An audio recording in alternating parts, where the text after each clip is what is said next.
Okay, awesome. It's recording. So, welcome everybody. Super happy to have you online here.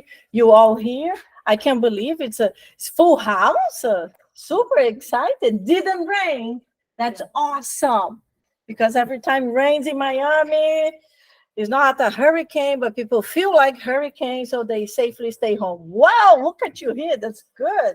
Lots of Grove Adventure family here tonight. That's awesome. Very good. So the subject of tonight, it's very, very special. Every subject is special, but near-death experience is wonderful because a lot of people have that thing they tell us, oh, nobody ever returned from the dead to tell us anything. So it's not true.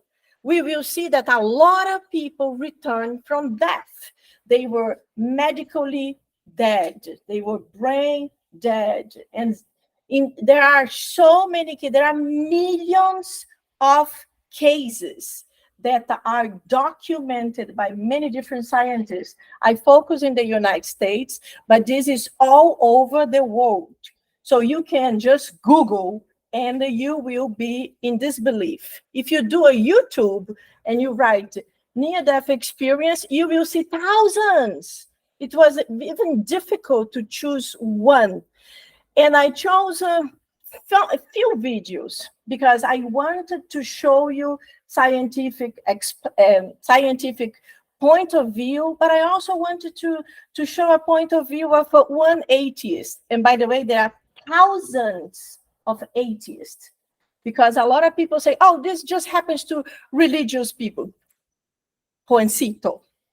It just happens to religious people. And then when they wake up, they resonate with God. No. It doesn't.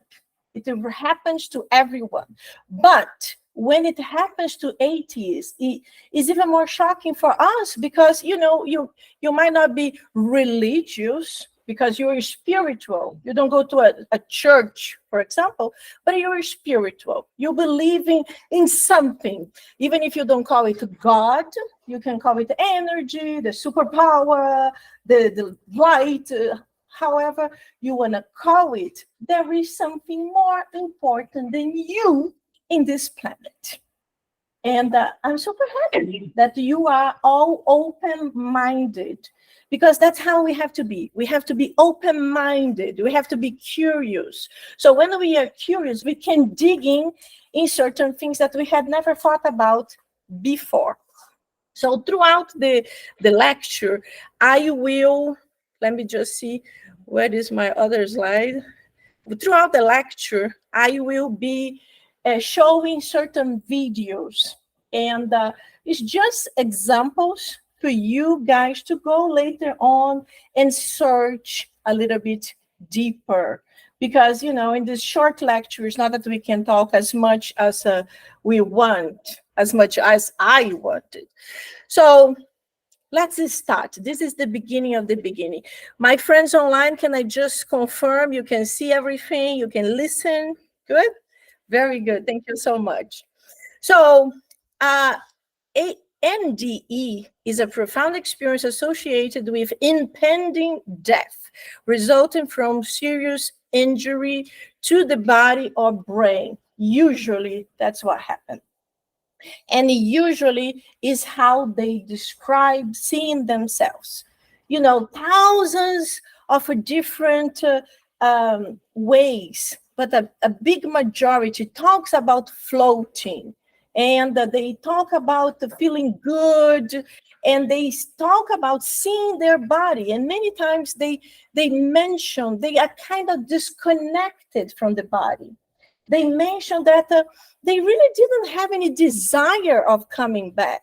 A lot of them, they say, no, arrived to someone. Sometimes they say it's an angel, sometimes it's a family member, sometimes it's someone unknown, and this person says, you have to go back. You haven't finished the business.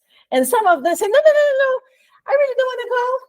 And in this case that I chose, this person even goes further, because she mentions something that we know in Spiritism, But in many other religions, nobody talks about it. I will show the video and then I will explain what it is. But the one case that I took, this lady, she's an atheist. So that's why it's more even profounder for me. So in the US, 9 million people have reported an NDE according to the 2011 study in the Annals of the New York Academy of Sciences. But this is from 2011. We are going to listen to a recording later on from 2000. I think he mentioned 2015.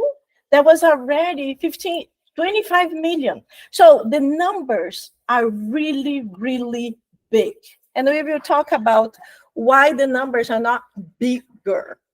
So, near-death experience. When positive, that's the majority, the sensations include detachment from the body, levitation, serenity, warmth, and the presence of light. So that's how they describe. They describe feeling good.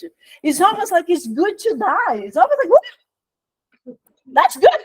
Let's go. Let's open a gag in the other pan. I'm ready. That's how we have to feel the positive, but there are negative ones. When negative, sensations include anguish, distress, devastation, vast emptiness, and reports of seeing evil places or entities. Isn't that amazing? Why? Why some people, they see the negative? Why some people think that is bad or their encounters were bad? The big answer, according to Spiritism, by the way, what I'm going to be talking here is according to Spiritism and my point of view. Other beliefs, they might say a little bit different than what I'm saying. But according to Spiritism, you die the way you lived. So if you live well, you die well. I'm not saying the way of death, because the way of death is ugly, guys, please. There is no death that's beautiful. You go, that's not beautiful. But you have to disconnect from the physical body. The physical body will dismantle. Remember, a big portion of our physical body is water. So in few days, we will. But the beautiful is how you wake up. So if you lived well, if you were a good person, if you were positive, if you're friendly, if you're trying your best, understanding nobody here is perfect. If you guys were perfect, you wouldn't be here, okay? You would be in some kind of elevated realm, different planet, not Earth. But if we're on Earth and you're all here, we are open-minded people. You are a spiritual being searching for answers. So this is already a step towards the goodness. So who are those people who wake up like this in their near-death experience? Many different types. You can even say, oh, but that person is so nice. Why she had a horrible experience? Because there are many people like this. We have to understand also that we know people kind of externally. When we are incarnated here, we hide a lot of things. We hide a lot.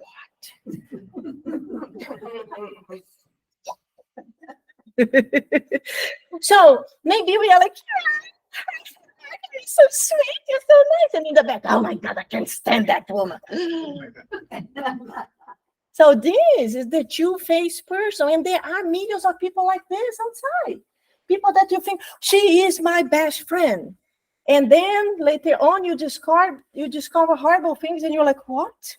But these are the type of people. But also, people that committed horrible murders. Do you think when a person that enjoyed killing a lot of people, torturing others, doing horrible things, they will wake up to a bliss sensation of phenomenal peace?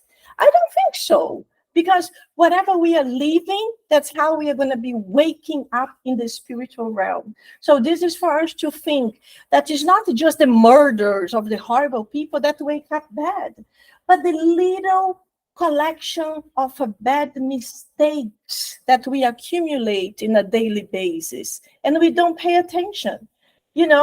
Our friends, they are always trying to help us in a very sweet and polite way. But it's good to have enemies, quote on enemies, because this person that's not your friend will come and you say, listen, you say that you are doing good, you're helping others, but here you are like this. And sometimes you get shocked. You're like, oh my God, why this person hates me so much? This person don't hate you, but this person sees your side that many times your friends don't see, and you try to hide. And your friends, maybe they see, but they don't want to tell you because they feel, oh, she's going to get angry with me if I say that, so I'm not going to say that. So we end up not seeing the side that we really have to work on. So it's good to have a son, 18 years old, because he is the one who tells me, I don't know how your friends love you so much.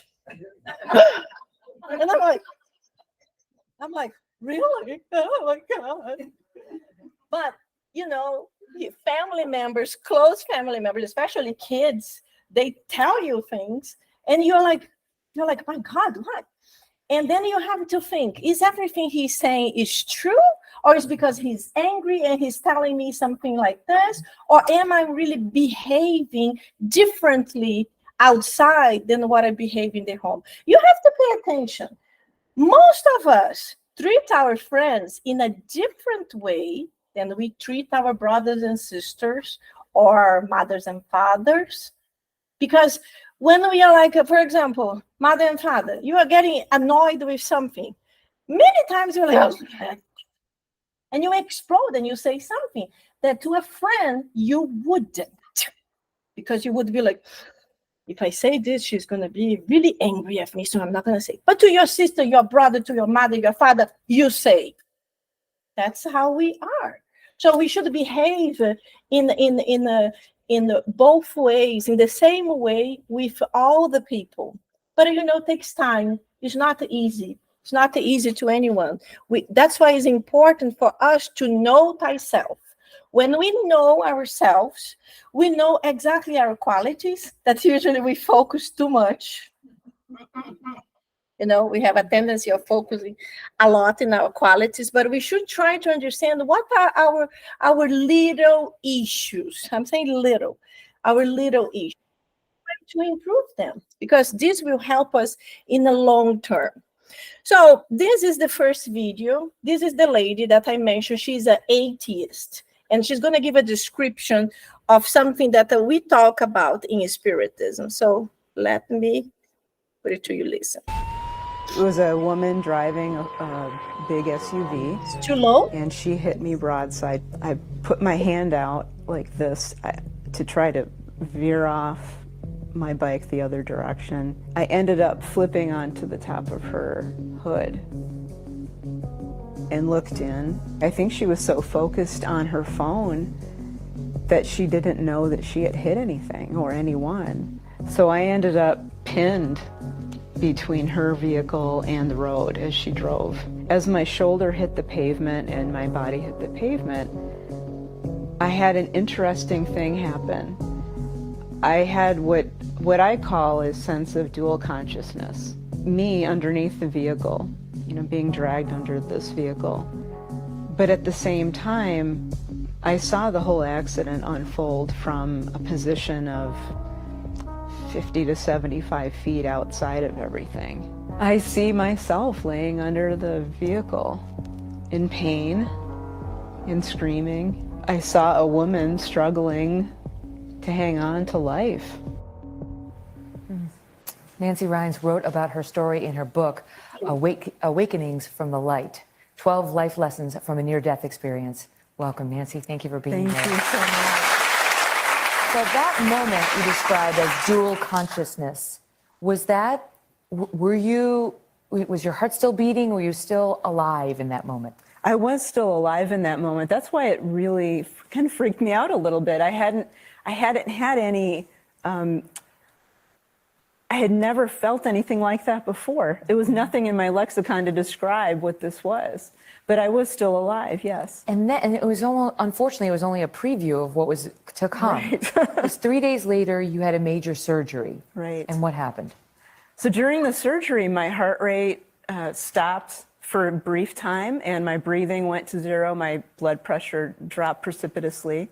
And it was in that moment that I found myself waking up. And I thought, wow, this is great, because around me was this beautiful hillside surrounded by flowers and trees and a beautiful mountain range in the distance. And a sense of peace and love and welcoming that I had never felt before. And I knew something was different. And like with Sherry, it wasn't panic, it wasn't fear, No. It wasn't scary. No, not at all. No, I felt a little confused at first, and then I thought to myself, I must have died. I wonder if I died. But then if I did, why am I here? Because I don't believe in any of this. Right, I'm an atheist. What's happening? Could it be I was wrong? Exactly. And what about that? Because you came back. Right. And what information did you take away from that? What lesson? Well, I was welcomed in to heaven, what I call heaven, immediately. When I had that thought of, I wonder if I died, and if I did, why am I here? There was a welcoming voice that said, because you are my child. This is your home. Welcome home. Was there hesitation about returning back For here? me, yes. Like you might have just stayed there. There was a part of me that really wanted to stay because of the peace and the love. The love was incredible, and the connection to everyone and everything was incredible.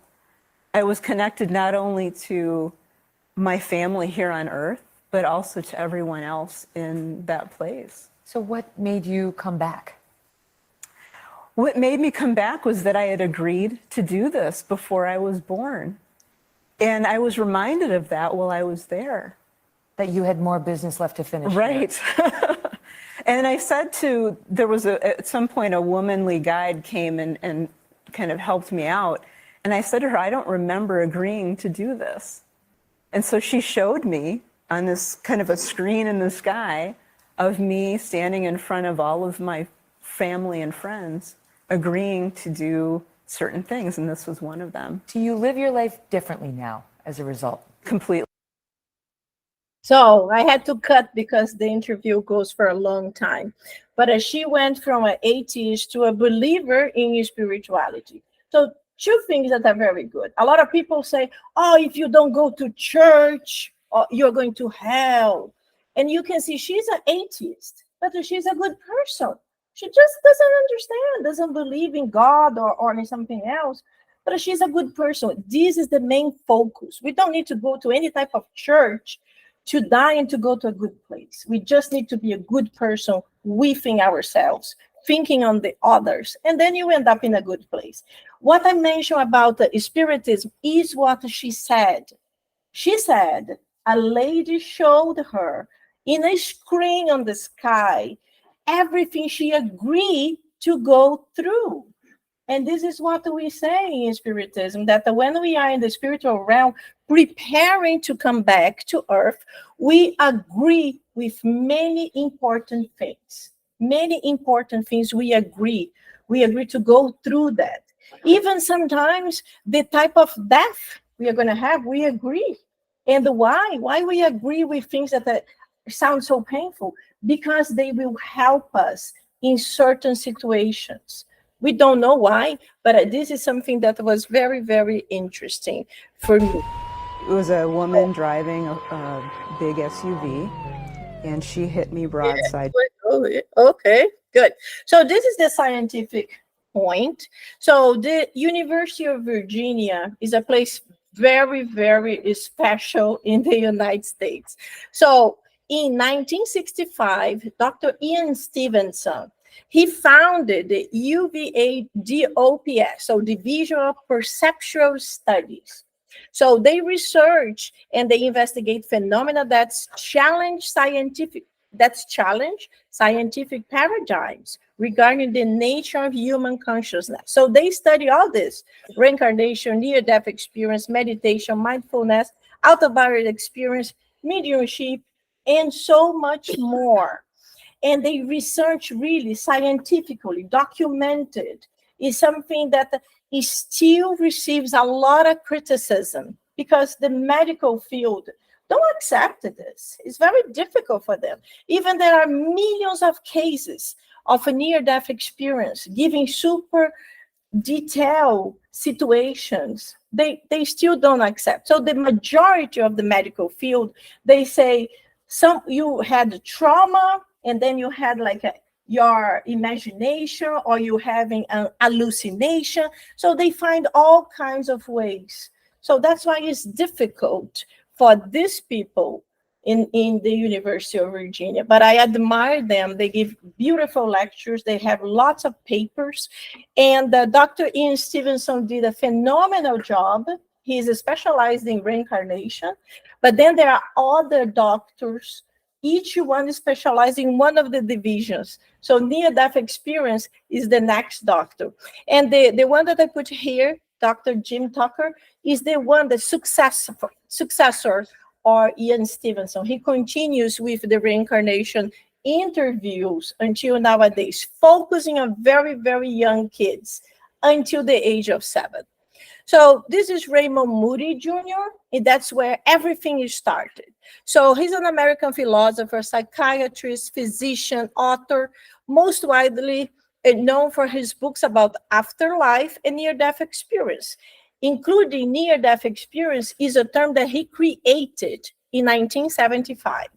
So 48 years of research, thousands of cases investigated. This is his most famous book, Life After Life, but he wrote many, many, many books. So his researches purports to explore what happens when a person dies. And the University of Virginia is so amazing because he also, in 1969, studied in the University of Virginia. So is it a coincidence? My God, my WhatsApp must be going crazy to be making all these noises. So it's like amazing that he also studied there. So this is just for us to think, wow, there is this point of light in the United States that's bringing all the scientific members that are more open-minded than the vast majority. And this is Bruce Grayson. Bruce Grayson is the scientist from University of Virginia, is specialized in near-death experience. So his most famous book is called After. A doctor explores what a near-death experience reveal about life and beyond. So this is a little video that he mentions how he was a scientist, didn't believe about anything, and then many, many things happened. This is a very short one, just for you to understand him. I was raised in a scientific household, a very materialistic household. My father was a chemist whose world was defined by the periodic table of the elements. And we just never talked about anything spiritual in our household. It's not that we were opposed to spiritual things. It just never occurred to us to bring them up. You know, the physical world was all we knew. And as far as we could tell, when you died, that was the end. And that was fine with me. That's just the way things were. So I went through college and medical school with that materialistic mindset. And then started to become a psychiatrist with the idea of trying to figure out how the brain creates our thoughts and our feelings and moderates those things. And then in the first few weeks of my psychiatric training, I was asked to evaluate a patient in the emergency room who had overdosed. Now I was in the cafeteria eating dinner when the page came off, and it buzzed on my belt, and I was startled and dropped my fork and actually splashed some spaghetti sauce on my tie. I quickly tried to wipe it off unsuccessfully. So I decided to just put on a lab coat, a white lab coat, and cover it up, button it up so you wouldn't see the stain. I was a green intern. I didn't want people to think I was unprofessional. So I went down to the emergency room to see this patient, and she was totally unconscious. I could not arouse her no matter what I did. So I heard that her roommate, who had brought her into the emergency room, was waiting to see me in a room down the hall. So I went down the hall, talked to the roommate, got background information of what was going on in the patient's life, what the stressors were, what she might have taken, and so forth. It was a very hot evening in late Virginia summer, and there was no air conditioning in those days. So I unbuttoned my lab coat so I wouldn't sweat so much, and unknowingly then exposed the stain on my tie for a few minutes. When I finished talking to her in about 15 minutes, I got up to let her go, saw the stain, and quickly buttoned my coat up again and said goodbye to her, sent her home, and then went back to see the patient. She was still unconscious. So she was admitted to the intensive care unit overnight because she had irregular heartbeats. And I arranged to come see her in the morning after she awoke. Well, when I came the next day, she was very groggy, could barely open her eyes. I started by introducing myself, and she said, "I know who you are. I remember you from last night." Well, that kind of stunned me because I was pretty sure she couldn't see me. So I said, "I'm surprised at that. I thought you were unconscious when I talked to you last night." And then she looked me in the eye for the first time and said, "Not in my room. I saw you talking to my roommate." Well, that just blew me away. I couldn't imagine how that could be. She'd only have known about that if she had followed me down the hall, left her body and followed me down the hall. And that clearly was impossible. As far as I could tell, I was my body. How can you leave it? She sensed my confusion and then started to tell me about the conversation I had with her roommate. When I asked her what the roommate said, where we were sitting, what we were wearing, and finally she told me about seeing the spaghetti stain on my tie. I just couldn't make any sense of that. However, I couldn't deal with my confusion. I was there to help her. So I kind of stuffed my feelings aside and tried to get back to her and talk with her about her suicidal thoughts and what stresses there were and so forth. As I processed this over the next few days, I just couldn't make any sense of it at all. I tried to tell myself that somebody was playing a trick on me, either the patient and the nursing staff. They colluded somehow. I just couldn't imagine how it could be. But I tried to stuff it out of my mind. I just couldn't make any, I didn't dare tell anyone else about it. I'm sure they would think I was crazy or gullible, so I just didn't talk about it. And it was several years later, in 1975, that Raymond Moody published a book called Life After Life, in which he gave us the term near-death experience and described what these near-death experiences, or NDEs, were like. And as it happened, around the same time, he started his training at the University of Virginia under my supervision.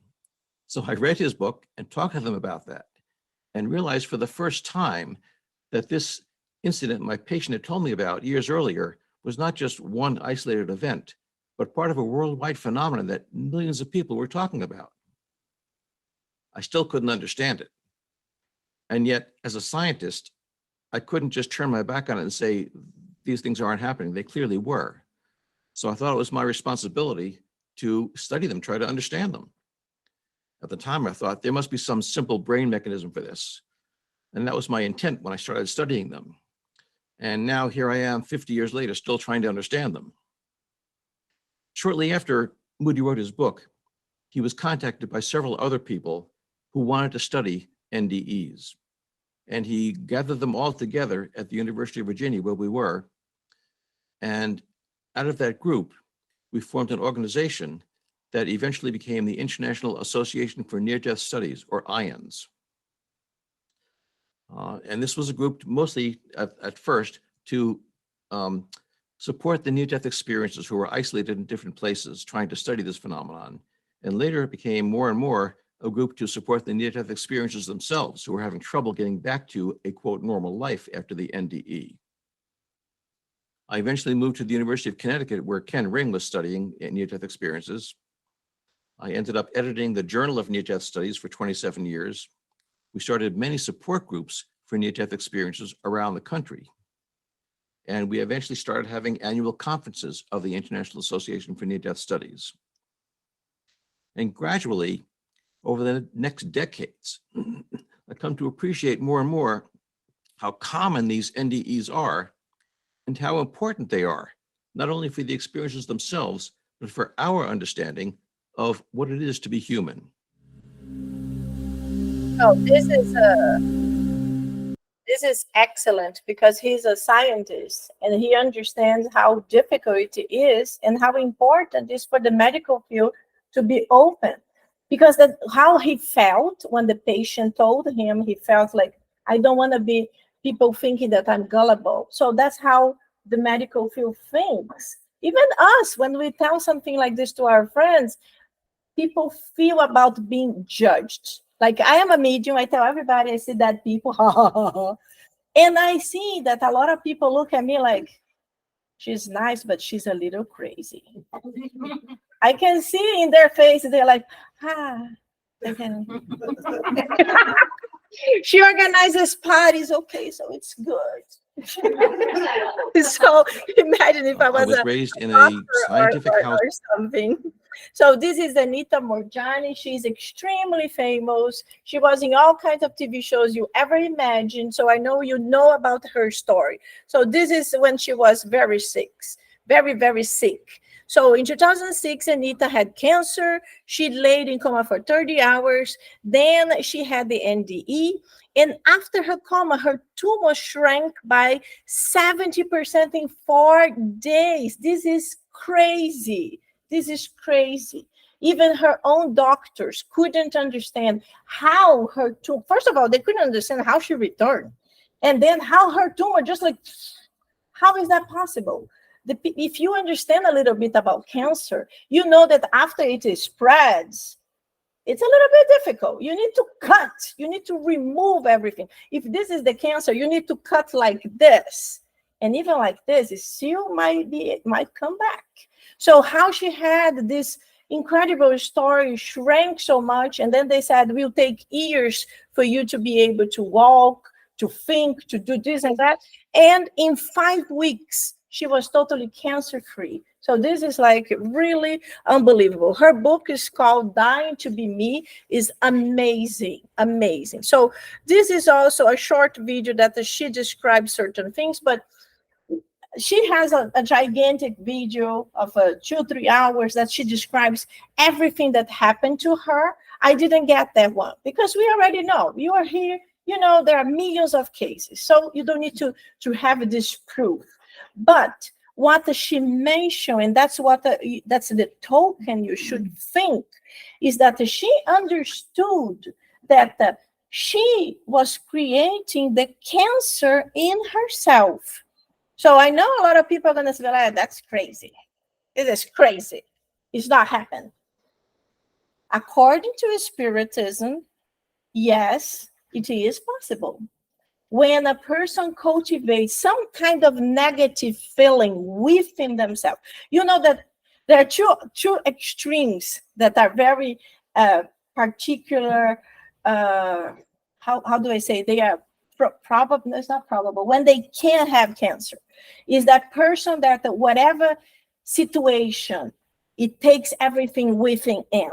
So this person is angry, but never talks about anything. He keeps it in himself, like angry. So, but he keeps that pain within himself, herself. This is a person that is a candidate to have cancer. The opposite is that person that explodes at any moment. Anything that happens becomes insane. That person also is a candidate to have cancer. So if you're going to explode in happiness, explode in something good that makes people that want to join you in this explosion of good energy. If you're going to explode in hatred, you are a candidate for cancer. So this is something she understood. There are many other things, but she understood what was the things that she did throughout her life that she kept and created the cancer. So this is something, I'm not saying that every single person that has a cancer is this, please, I'm not saying that. I'm not saying that. But there are a big number of people that is not just cancer, but any other diseases, you know, people that have diseases in the throat, in the stomach. Medical field now says that people that are really regurgitating anger, or they are always, oh, that person, I can't stand that person, why that person is doing it to me. These people, they always have stomach problems. because they are creating it. So the doctors are the ones saying that. So let's see what Anita has to say. My near-death experience happened in 2006 as a result of end-stage cancer, when I went into a coma and the doctors told my family I wasn't coming back.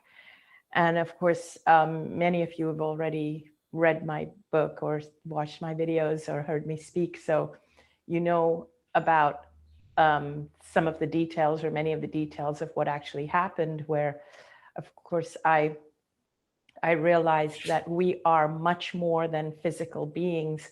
And I learned when I was on the other side that it was not my time to die, and that I still had a purpose that had not been fulfilled yet. I just learned so much. I encountered the essence or the soul of my deceased dad. My dad, during my lifetime, during my life when I was growing up, my dad had always instilled fear in me. And one of the things I learned while I was in the near-death experience was that it was my many, many fears that had contributed to my body actually getting sick to the point of dying, because I was afraid of everything. I was afraid of not being good enough. I was afraid of disappointing people. I was a people pleaser. I was a doormat. I was also afraid of illness. And what I didn't know at that time, which I have come to realize much later in life, is that I was an empath, which means I felt emotions extremely strongly, viscerally in my body. And as an empath, if you don't realize it, and it was something that we didn't even know about, I think 10, 15, 20 years ago. And I've come to realize that if you are highly sensitive, your body actually does feel physical pain, but it takes it on, and you can actually develop illnesses because you feel things so deeply. And when you understand that, you can work with that. But of course, I didn't understand that back then.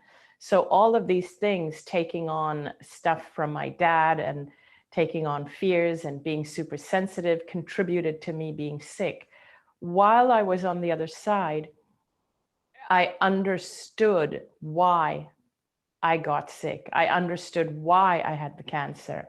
And I understood that if I chose to come back here into the physical body, back into my physical body, that the cancer would heal, because I now understood what had caused it. But it was so beautiful on the other side that at first I didn't want to come back. But my dad reminded me that I had a purpose to fulfill, which I had not yet fulfilled. And I was also reminded that there were some gifts waiting for me on this side. So when I came back, so I came out of the coma about 30 hours later, and my body healed very, very quickly, and the doctors could not explain it. One of the things that I feel it's important to know, you know, as per the question, that could help us and inform us in our current paradigm is my current message that I want people to have or to take away is that one of the biggest discoveries for me is how much power and control we actually have over our lives. I realized, and without trying to blame anybody who is dealing with an illness, I realized that I had caused my own cancer. I had caused my own my own illness, and it was me that had taken my life up to that point of lying there in that hospital bed dying, and I could have died. I realized from that perspective how much autonomy we have over our lives, and that we truly are at every moment creating, or at the very minimum co-creating our lives. We are not victims of our lives. And why this is important to know, and the second thing I realized actually is that I realized that that I matter, that my life actually matters in the grand scheme of things. We all do, every single person does, but we don't realize it. And why this is important right now is because we live in a world of really loud voices in media, social media, mass media, governments, and just really loud voices out there. And there's a common theme that all these loud voices have, that the mass media have, that the government has. The common theme is that of fear, and that we are victims of our circumstances. All day long, every day, we are being told that you are, that you're basically a victim of these current situations we're in, and we could die if we don't do this, and you're going to die, and you're going to get COVID, and you're going to, but that's been the theme even before the pandemic.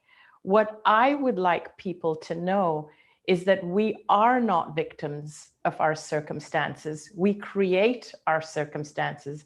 We create our lives. It's more important now for people to know that, because the more we buy into, which is what I did up to the point of my death, the more I bought into the paradigm, the weaker I got, the more I believed I was a victim. And the weaker my body gets, the more I surrender myself to the loudest voices here in the physical. Whereas when I died, I realized that I have a direct connection with the non-physical. We all do. We all have our own purpose. We all have our own soul that has come here for a reason. We all have our own autonomy over our lives. We are not victims of these circumstances, and we are not at the mercy of what all these loudest voices are trying to tell us or make me believe. That's what I would want people to know. My current message is for people who are aware that they are more than physical beings, people who are sensitive, people who are empaths, people who know that we are spiritual beings. For people like that to please stand up and speak, and to please take on more leadership roles. Because if you don't like the state of our current world, it's because people who are sensitive have always taken a back seat. They've always bowed down and let the louder and more aggressive voices among us take on the leadership roles. Just because somebody is loud doesn't mean they are right. So the people who are the more sensitive, who are the more in touch with other worlds, who know there's something more, unfortunately, we are not the mainstream. We are not the loudest voices. We're the ones who are being made to feel that we're woo-woo, we're delusional, we're crazy. So my current message for this paradigm is to try and get us to make that shift where more of us can kind of stand up and say, hey, wait a minute. This isn't woo-woo. Near-death experiences aren't woo-woo. We are spiritual beings. We do have autonomy over our lives. Our life and death isn't controlled by the media and everything that they try. So she goes on and on and on, talking about how she was able to identify how she got sick, and she was able to cure herself. In Spiritism, we will never tell anyone, stop your medication and start doing prayers or spiritual treatment, because this is not the way to go through it. Every single one here is different. So you have to understand that you can help your healing. You can help your healing with your own actions. If you don't do anything, that's what happened. Her own doctors criticize her a lot about talking that she was able to heal herself. So we have to understand we are eternal spirits, eternal spirits. John, can you just make it a little bit warmer here? I see people freezing here. I am very comfortable, but I see people like just freezing. So they say when you feel cold, it's because there are a lot of spirits around you. So maybe. Anyway, so we are eternal spirits living in this physical body. So what happened to us is that when we get some kind of disease, it could be connected to our past, or it could connect it to this lifetime. What have you been doing? For example, a few months ago, I was diagnosed with super ultra high blood pressure. I was really surprised. I'm like, what? I always had low blood pressure. I even needed to have salt in order to be able to not faint everywhere. So the doctor, he started talking to me like about my habits. He's really a good doctor, really good. Because most of the doctors, they spend like 5 minutes with you. 5 minutes. Oh, blood pressure. Okay, that's it. Take it. Bye. Next. That's how they are. This doctor, no, he took time to talk to me, to understand my habits. And then I realized that somehow I'm taking a lot of salt. I don't really know how, because I cook without salt. And then when I bought the medication, I start taking the medication. The people who know me, I'm horrible with medication. I forget. And then I immediately start, I need to help my body. What I'm doing wrong. So what happened? After few weeks, few days actually, I went to Trader Joe's and I went to buy my dinners because I come from the office. I want to spend 10 minutes in the kitchen. That's it. When I start looking at the sodium of frozen food, it is crazy. It is delicious. Yes, but it's delicious because they put a lot of sodium, a lot of chemicals to keep the taste of the food. And then I'm like, I'm going to stop it. So I stopped totally. I threw everything out. I don't buy this anymore. In 2 weeks, my blood pressure returned to normal. I don't need the medication anymore. So, these are some things that this is super basic. It's just know yourself. If there is something wrong, do the treatment, but also try to see what else. And this is a spiritual center. Most of you don't know, but we have a lot of treatments here. We offer spiritual treatments. We offer prayers, irradiation, energy. You don't see it, but it exists. Hello.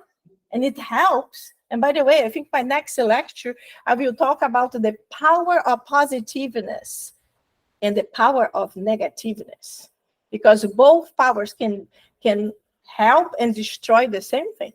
So I think that's a good subject. So this is something, just food for thought.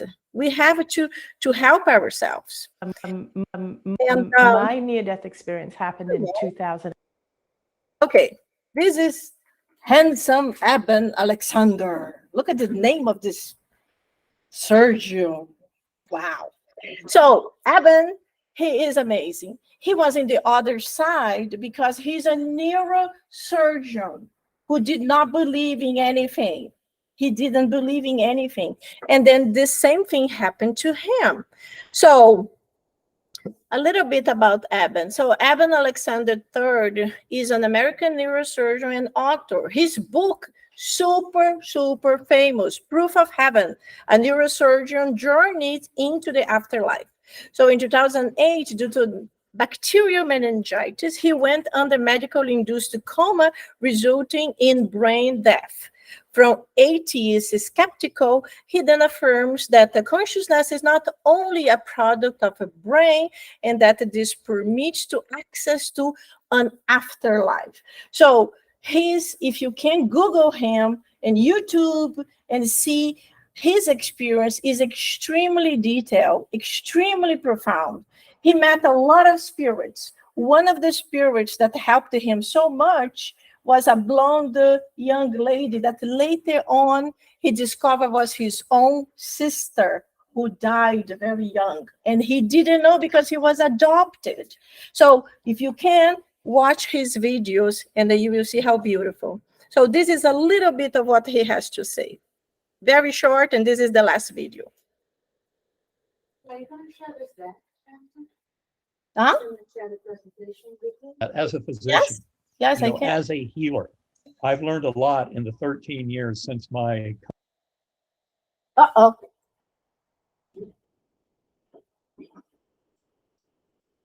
Good coma spirits. experience. And for those who don't know, I had spent 54 years of my life honing a very scientific worldview as a neurosurgeon. Uh-oh. Why?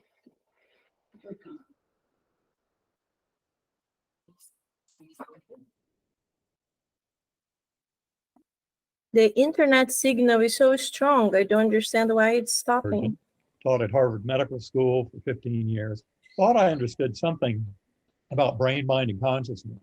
But that's when I got that tremendous shocker back in November 2008, when I went into deep coma due to a severe case of gram-negative bacterial meningoencephalitis.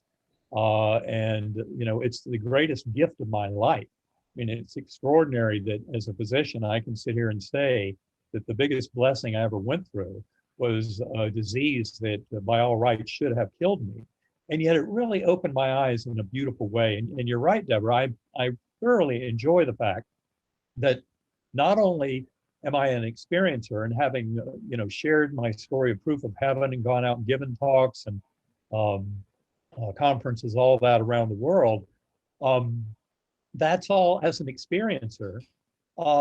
And that, what it does for me is it enables others to tell their stories to me.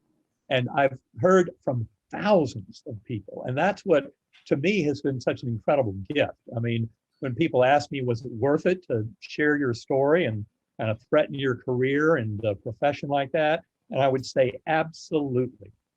I wouldn't trade it for the world. And I came back to this world understanding, as Anita says, each and every one of us is an absolutely crucial kind of element of this awakening of humanity. Humanity has wandered into some very dark and kind of misleading cul-de-sacs in trying to understand the nature of our existence. And this is something where other experiencers certainly can help to share that beautiful message. And as has already been said today, you don't need to have an NDE to get the tremendous benefits. I would say there are two ingredients that can give you these benefits. One is, for one thing, just to familiarize yourself with these stories. I mean, to hear Anita's story, to hear of, say, Mary C. Neal, the orthopedic surgeon who wrote the book To Heaven and Back and had a profound kayaking accident, over a 30-minute warm water drowning in Chile in the late 90s. To come back from that is an absolute miracle. Anita's return is a miracle. In fact, if her doctors could have claimed credit for it through any treatment they'd given, they would have published it everywhere. But then how come this very different attitude of when you come back and show them, you know, my cancer's gone, I know it. And then they start scanning you and they you know, they should be happy as can be over your result and listen to how in the world do you think you accomplished this? And yet that's not necessarily their response. And that's where I think the medical profession is slowly waking up to all this. Now, that was the first ingredient I mentioned, was for other people to just know of these kind of experiences, to know what's possible for human beings. But then the second part is to realize that it's all about a connection and about the power that we have through the will of our soul. And that involves going within, realizing our ego voice, that little voice in the head. I was very used to that little voice in my head telling me that's who I was. But that's not true. I love how Michael Singer puts it in his book, The Untethered Soul. He talks about that voice in the head, the running stream of consciousness, which so many of us identify as who we are. He calls that the annoying roommate. Absolutely correct. That is an annoying roommate and it can get you into tons of trouble. I know from my own work in addiction and alcoholism work that the ego voice can really, it can kill you. In fact, the ego would much rather, in a case of bad addiction, would much rather see the host dead than to see its little ego mind dead. And that's why it's often important to have a ritual sacrifice of that ego so that you can emerge kind of reborn as a healthier soul. And that healthier soul is one that appreciates, just as Anita came to learn, as I came to learn, that we are deeply loved by the universe. Now, those who've read Proof of Heaven will realize that there was a little struggle going on in my world that had been there my whole life. It had to do with the fact that I was adopted. My birth mother was a 16-year-old high school sophomore. My father was a senior. They weren't married. And there was really no way for them to get together. So it was the best thing for them to do to give me up at age 11 days. Now, I didn't know that. I didn't know why I was left behind. And my father, who was an academic neurosurgeon, used to tell me, you can't possibly remember anything that happened when you were that young, days old, weeks old. But I'm convinced now that I did remember it. And in fact, it kind of colored my entire relationship with the world. And in many ways, did not feel worthy of love. And I'd say there are many reasons that people can have that kind of an abandonment wound from youth. Adoption is one way. And don't get me wrong, I couldn't have been more fortunate. I was adopted into a wonderful, loving family. I mean, I couldn't have asked for a better family. But deep inside, there was this memory of having been left behind, given up because I wasn't worthy of being with my mother. And I stopped eating. I was hospitalized for failure to thrive.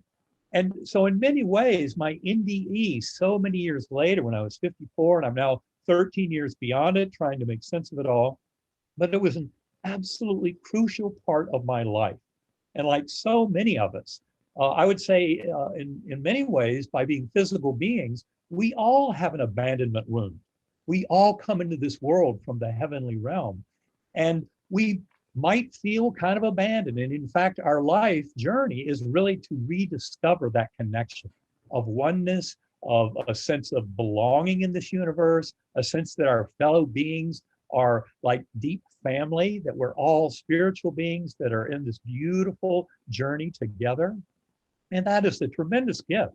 But as Anita pointed out, the dominant loud voices in our culture, what I will do is, as a scientist who was formerly a reductive materialist neuroscientist, believing the brain creates consciousness, I will fault, the rest of my kin that kind of followed that mode of thinking. And so this is really important to understand that these journeys show us a tremendous amount about our ability to influence our world. Now, as a physician, I'm very familiar with the concept of placebo effect. Placebo effect is nothing more than an admission by medical science over the last 6 decades that beliefs, thoughts, attitudes play a crucial role in healing. And I would say healing means to become more whole, become more of the souls we came to this world to be. And that's where I think the possibilities that come from just acknowledging placebo effect and then realizing that in extreme cases, you can have the kind of healing that I benefited from. And you can go beyond proof of heaven, read the case report on my medical records. You can access that at ebenalexander.com in a blog posting that I put up back in September 2018. There's a case report published in the peer-reviewed medical literature by 3 doctors who were not involved in my care, but were absolutely fascinated by my recovery. And in fact, they even strengthened the argument I made in Proof of Heaven that my brain was in no shape to have any kind of dream or hallucination at all. That's one of the reasons why my case is so important to the scientific literature, and especially to neuroscience. Because for me to have any kind of conscious awareness at all, when I had such well-documented damage of my neocortex, I should have been able to dream or hallucinate nothing at all with that degree of brain damage, according to modern neuroscience. And yet I had the most prolific, detailed, vibrant, alive, rich, memorable, and meaningful set of events of my entire life, all when my brain was very demonstrably shut down. Now, it turns out that in the science of consciousness that is emerging now, based on not only NDEs and shared death experiences, after-death communications, deathbed visions, but also in things like past life memories in children, indicative of reincarnation. More than 2,500 cases have been investigated by the group at UVA. And if you go to uvadops.org, you can learn a lot more about that work. But the reality is, modern science, especially this emerging science of consciousness, is wide open to the tremendous potentials we have as human beings to shape our emerging reality. And therefore, those loud voices that Anita talks about do not have to be the voices that lead us into the future. In fact, in many ways, this revolution of consciousness with near-death experiencers and other people who've had spiritually transformative experiences around the world, sharing all that in the setting of a very supportive scientific environment. Because I tell you, what is going to actually fuel this revolution, and it's a revolution people have sought for at least 5,000 years. In many ways, some of our greatest religious traditions, both East and West, have come close to the notions of oneness, connectedness, and kind of power of will that we have as these expanded beings that are much more than our physical bodies. And that is really where this revolution is headed. And it's why it's so important. I would say that materialist science in many ways has kind of falsely led us into this dangerous cul-de-sac of believing that we're separate beings, that we're not all in this together on kind of a shared mission, that the shared mission includes not only humans, but our animal and plant friends on this planet. There's a tremendous amount of life on Earth that is consolidating under this revolution in the understanding of consciousness that I think will completely change the agenda, and will realize that the military industrial complex and the medical industrial complex, in so many ways, these expanded forms of consumerism that when writ large, they're very dangerous and damaging to our world. That's where this revolution will make a tremendous difference. And the more individual human beings can realize they have power to contribute in ways that can influence their own health, their own future, and the future of all of humanity. He goes on and on and on and on and on and on and on. So the main thing that we can grasp from this is that he is mentioning that nowadays we are almost like things. We go to doctors, they say, what are your symptoms? Give me the exams. And then they say, and then, okay, take this medication, this, and this medication. So yes, sometimes we do need the medications. That's why we are saying, please do not abandon your medications. They are important, but you have to help yourself in a way that you don't need to have a near-death experience to understand that your body is really a blessing and that you are the governor, you are the driver of your body. So whenever you are going through some kind of physical or spiritual thing, a lot of people have mental problems. I'm talking about disturbances, depression. Depression is the biggest disease in the planet. And why? Why are so many people depressed? After the pandemic, the numbers triple. We were isolated for a long time, lots of problems. We need to start learning how to connect to something bigger than ourselves, something bigger than our problems. They mention their problems, their near-death experience made them to return different people. We don't need to die to return different people. We are different people. We are. If we are here, we are already different. But we are not the mainstream. So the mainstream, in many senses, is saying, oh, you are following this thing, you're a little strange, you're crazy. It doesn't matter how do they call, but understand that when you are doing something positive, when you are connecting with prayers, with some kind of energy, when you are wishing good, when you're doing good, when you're helping others, you are helping yourself. So whenever you develop some kind of disease in your body, take the medication, but also try to do an analysis. What am I doing that is causing this? Can this Spiritist Center help me? There is a lot of studies on prayers too, a lot of studies on prayers.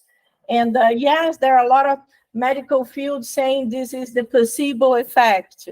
But the studies, the people don't know they are receiving prayers. So how can be a placebo effect if thousands of people were receiving prayers and they didn't know they were receiving prayers? So this is all for us to think. And so this last, as a physician, these two items here, this is the Netflix. It was created a few years ago, Surviving Death. The case Eben mentioned about the lady that was in the kayak and she died is there. So if you go on Netflix, you can see her description is incredible, incredible. 30 minutes under the water. How can someone survive? Tell me. I don't know. I am 5 minutes under the water, I'm already dying. She was 30 minutes and she returned. And this afterlife is a beautiful description with many, many deep cases of a near death and how they return totally different, how they met loved ones. A lot of met grandmothers, and it's beautiful. A lot of grandmothers come and talk to them. So if you want to know a little bit more, go there and then you can get more information. So now is questions and answers. I have a case that is very, very profound and close to me because it's my cousin, my first cousin, who, when she was 25, she was driving in Brazil and in a highway, and she had a little car, and she was like on the right side, there was a gigantic truck, and I think he didn't see her. He threw the truck to the right and threw her car out of the lane she was. Her car turned 5 times, and she was expelled from the car, and she laid on the highway. And my cousin, extremely religious, but her belief brings her to a different type of understanding than what a spiritual belief is. And it took a long time for her to open up about what happened to her because she was ashamed of everything that happened. Her mother and father, even more religious than herself. So she couldn't talk about anything spiritual because they were not open to it. And anyway, took some time, and she mentioned to me, she already knew I was like the crazy one from my family. I'm the only one who is like this. All the other ones are more normal. I'm the only one like this. So she told me, so she said, when the accident happened, she was on the floor, and the only thing she remembers is opening up her eyes and levitating, exactly like everybody says, levitating. And when she was very high, it was nighttime. So she said the sky was dark, but she was feeling so good. And somehow she said that she flipped down and she was looking down. So when she looked down, she saw her body, and she was like in shock because she was feeling so good. And she said that she saw it as soon as it happened. So the truck driver stopped, and the cars and police. And she said she was like this. She thinks she was like this for a long time because even the paramedics arrived. Paramedics in Brazil? I'm like, my God. I don't know how long she was really levitating there because she even saw paramedics arriving. And they were trying to resuscitate her with that electrical things. And then she said that she was feeling so good that she didn't want to go back down. And she turned because she said that she disconnected from her body. She said that she saw blood all over the place, and she disconnected. And she's like, I don't want to go back to this. I'm leaving. So she said that it's great to fly. Guys, must be wonderful to fly. You fly, and she started flying, and she saw the light, like most of them mentioned, the tunnel, the light. So she started flying towards the light. She went towards the light, and then there was a long tunnel. She's crossing the tunnel. She forgot about her body. She goes in this tunnel, this beautiful light, and then she starts meeting spirits that she doesn't know them in this lifetime, but somehow she knew them. And she started like, hey, how are you? She's like meeting a lot of people. And she's getting deeper and deeper in this because she continues going. And suddenly one spirit came to her and told her, listen, from here on, if you continue, she said the light was really close, the end of the tunnel was really close. And he mentioned to her, from here on, if you continue, there is no way to come back. You will have to go to the other side. If you stop here and you come back, you will be able to go back to your life. And then she even mentioned to him, but do I have to go back to pain and do everything, or it's going to be better? And then he said, no, it's going to be painful. It's not going to be easy. And it's in her situation, she had a choice. A lot of them have choices, but the majority, someone just arrived and say, no, you have to go back. She had a choice. She could go or she could come back. And then he said, think about your loved ones. You have a second chance. You can come back and change certain things. And then she said that he mentioned to her, like telepathically, things that she had to change. And at that moment, she understood all the changes. So many things she had to change. And then she decided to come back. She said, okay. When she said, okay, was like immediate. There was no flying back. No, it was catapulted to the body. And immediately she woke up with the medical doctors, with the things. And she said the pain was like tremendous, was like extremely bad. And at that moment, she was like, why did I come back? And then she told me this years later. And she finally told her mother and father, who couldn't really understand. But from that moment on, she started changing in lots of things. And one of the things that she did is that she told me she wanted to understand about spirituality. Because at that moment, her faith was like, I'm good, I'm going straight to heaven. But there is this middle ground.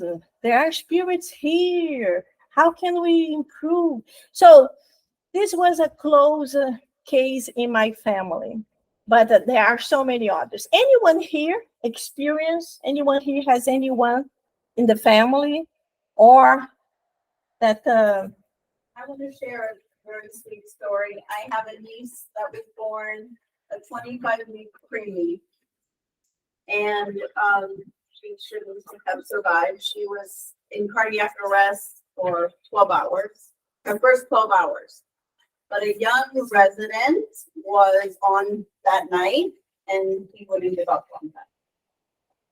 And so my brother and sister-in-law had to make a decision to sign papers that she probably wouldn't survive. She was probably brain dead. And the priest came to give her her last rites and bless her with holy water. And they gave her a name, and her name is Ava, which the literal translation is the breath of life. And well, a miracle occurred because within about 2 hours, her lungs were fully inflated. She made a miraculous recovery and stayed 3 months in the NICU, grew, never had one single complication of any kind. Never again. No complications. Nothing. It's like almost impossible for a 25-week preemie to not have something. So fast forward, she was about 3 years old, and she came to visit me, and we were riding in the car, and she said to my friend's daughter, well, yeah, that's when Jesus was visiting me. That happened when Jesus was visiting me. And said, well, when Jesus visited you, she said, yes, when I was a newborn, when I was in the glass walls, and he would come and visit me. And so she never talked about, my brother and his wife are not religious in any way. She'd never been to church, to my knowledge. But she talked about Jesus, how Jesus would visit her. And then she also recalled, and the man with the black who did this to me when I was a teeny tiny baby. So as a 25-week preemie, I believe she had a near-death experience because she should not have survived. Her spirit was so strong, stronger than her body. Yeah, there are so many things that we don't know, that we can't explain. But the beautiful thing is that they exist. So that's the important thing for us. We have to keep an open minded because there are things that we cannot explain. And they do exist. One more thing to that. That little baby went on to have cancer. Oh. At 8 months of age, she was diagnosed with cancer. And she had to have chemotherapy for, I think, 4 years. Almost 4 years. And it was a type of cancer that was very painful. It was extremely painful. She had lesions on her body. It was very, very rare. And throughout that entire period of her life, she communicated with spirits all the time. She was just talking to spirits all the time. Whether adults were there or not, she was having conversations with spirits. Yes. And when she was healed and was well, the spirits, she didn't communicate anymore with spirits, but she was literally carried through Very, very interesting. So my friends online, do you have any questions, any comments? It's open here too. If you have any questions, any comments. So anyone here? No? So yes, John, and then Judith. Janet. Angy, thank you so much. This is one of the best presentations I've ever seen, not only about near-death experiences, your experiences, and who you brought to us. This is truly a gift. Thank you so much. Thank you.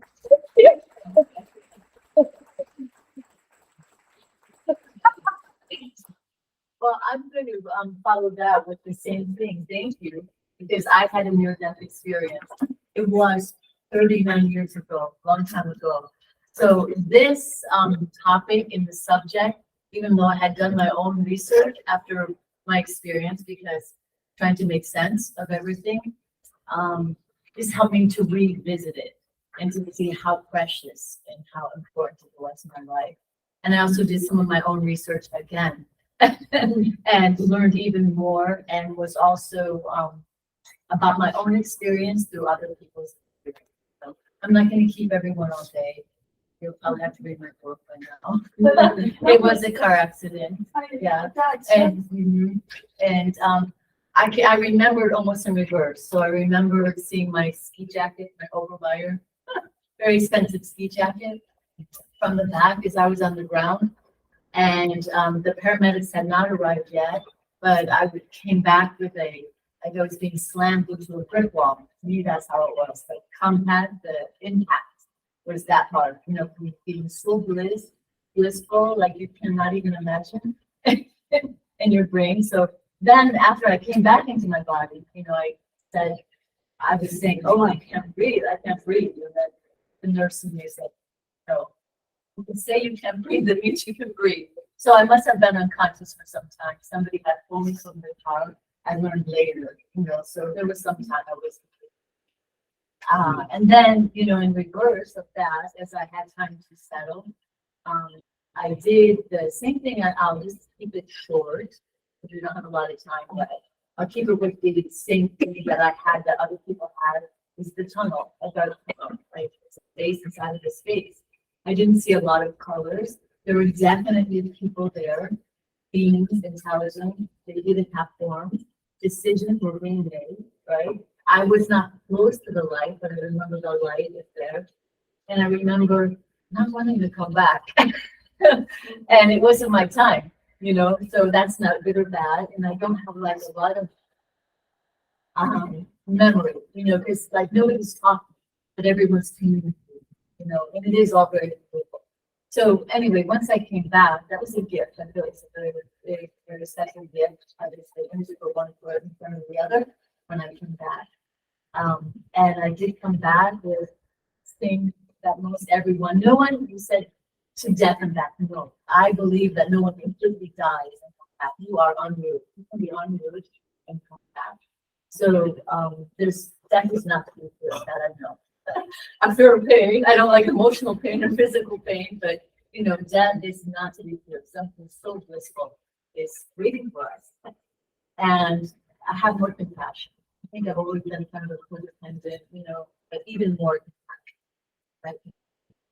And maybe less ambition, which is kind of a common thing. You're not as, I don't know. That's it, Wow, thank you so much. I'm kidding. Thank you so much. I knew about your near-death experience, but I didn't want to put you in the spotlight because it is painful. So, any questions, any comments before we close? Yes, Valeria? So my first experience of that, but not in the death experience. It's like the meditation. Because my host told this story when we met, and I used to kind of like, let's not believe in it, but it was like too crazy to me. And that stopped talking about it. But 3 years ago, on the COVID, we had the same experience, and you mentioned to me then, I have some experience myself, not that long, and I started to, be more curious about it. So, but you were having an accident with a thing, which he said he was just meditating, but he saw his body, lay down, and he felt like Yes, no, but that's totally possible. You can really want to do it, and it can happen, but it can just happen without you wanting to do it. So, I'm just like she is mentioning here.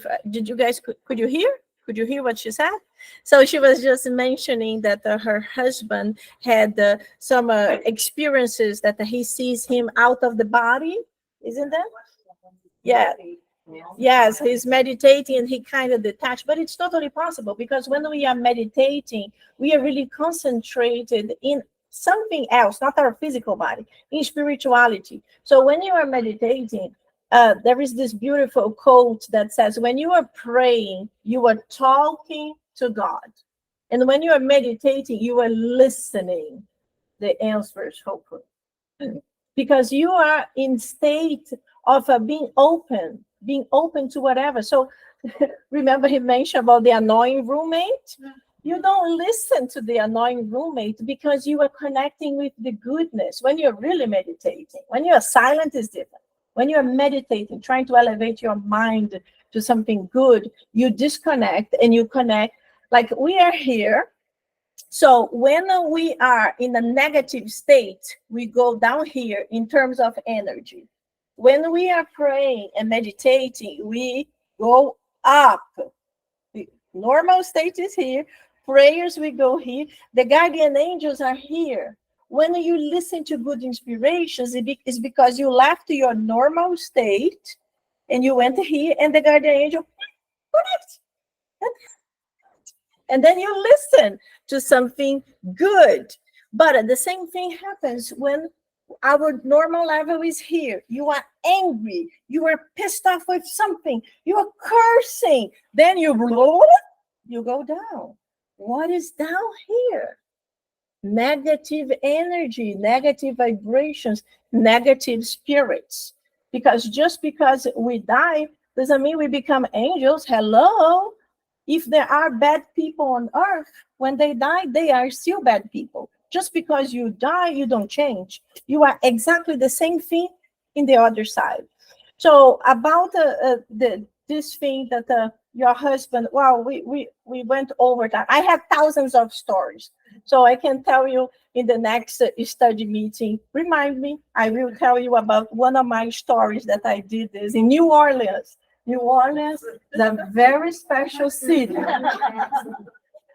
A lot of things happened in New Orleans. Pirates, my goodness, slavery, everything. So I have a phenomenal story about New Orleans. I will tell on Tuesday. Any more comments? Any more questions? Yes, Romina? I just want to reinforce what she said about her husband. I have out-of-body experience doing meditation and same thing. Oh, good. Very pleasant experience. See, we're having a lot of out-body experiences here. Woohoo! Let me see. Repeat for them to hear. There was not a near-death experience. It's just a Out-of-body experience. Yes. very pleasant. You did through meditation. Very good. I did it through, I haven't experienced that, but I know there is a training. There is training to do that. Like you can train and you can go visit somebody else somewhere else in another city. Yeah, that's. You can do that's it remote by viewing. training, yes. Only And in regards to that, you were saying the Anita Mohari and the cure herself of cancer. Now, for me, it was like before. It was like everything was like magic. I'm more like, you know, kind of magic spiritually, but I also believe in science. So the connection for me wasn't there. Now, neuroscience, they are studying. There is a change in your brain and your genetics. They can change and they can release or activate some genes to do, you know, expose or cancer or cure. So there is that now is connecting the science and the power of the mind and the positivism and everything. Yes, that's beautiful. I see a brighter future. That's the good thing. And as always, it has to start with us. We are the ones who have to start the positiveness, the goodness, something good. My friends, we are finishing. We are out of time. Any more questions, comments? Can I close? Yes. So thank you so much. Now we are going to do the passes here. Is the healing energy. And when we finish, I will have a few information, few things that I would like to share with everybody. If you'd like to wait, fantastic. If you have to go, fantastic. Whatever is good for you. So I will put some music here. Anyone here that's not that don't understand what passes are healing? So have you heard of Reiki? Reiki is an energy that people donate to your physical body, removing any type of negative thoughts, negativity, something bad within your body, and then transfer positive energy from the mediums, but also from the good spirits that are here, and you guys don't see it. So if you would like to receive it, just stay seated where you are. I will put some music for us to relax a little bit, and I will invite the mediums to give passes. We are going to start with this side, and then we are going to move to this side. When we finish, there is a little water that will be the medication to each one of you. I should stop the recording. Hold on. Let me stop the recording. Although this video will be like 10 hours. Okay. Okay, here. Okay, stop recording.